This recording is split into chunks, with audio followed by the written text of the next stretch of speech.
How you doing, party people? Ah, yeah. Oh, this is Andrew E once again, and I'm gonna do a song that you never heard before. Yo, and you know what?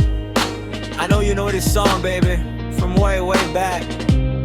So if you all know this song, you know what? You better sing along. Alright. Eko'y nasa Malate, alas 7 ng gabi. Nakilala ko tuloy itong magandang babae na nakabibigyan sa aking mga mata. Ang di ko lang alam ay manloloko lang pala. Bumanat sa akin ang bil mo ko nyan, bil mo ko nun. Nagtuturo na siya, hindi pa kami on. Upang di mahalata, siya ay nagpayabang. Nagmeme na siya, tuuwa daw siya sa alabang. Ako ay umakbay, mahigpit na mahigpit. Naglalaway sa palda niyang hapit na hapit. Nang ako'y makalinga, di ko siya matagpuan. Ubos ang aking money, di ko pa nahalikan.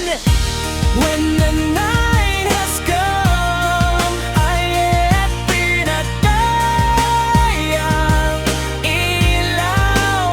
Oh, madalas lumalabas Banyo Queen. Alright, second verse.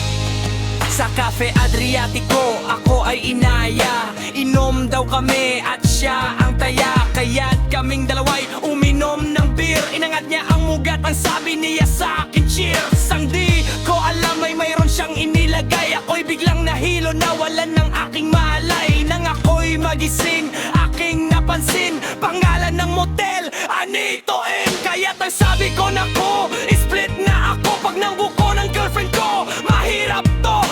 Wala sa isip ko ang kanyang baywang. Nang nakita ko siya, naka-underwear lang.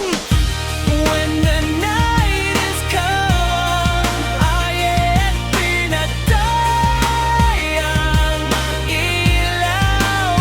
Oh, madalas malabas Banyo Queen. I know, darling, darling, stand by me. Oh, stand by me.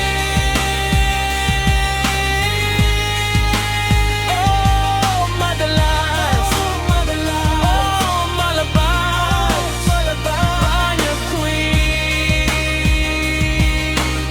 Alright, get ready for the third verse.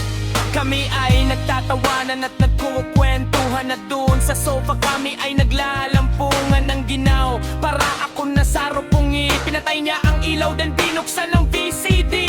Doon sa kanyang kama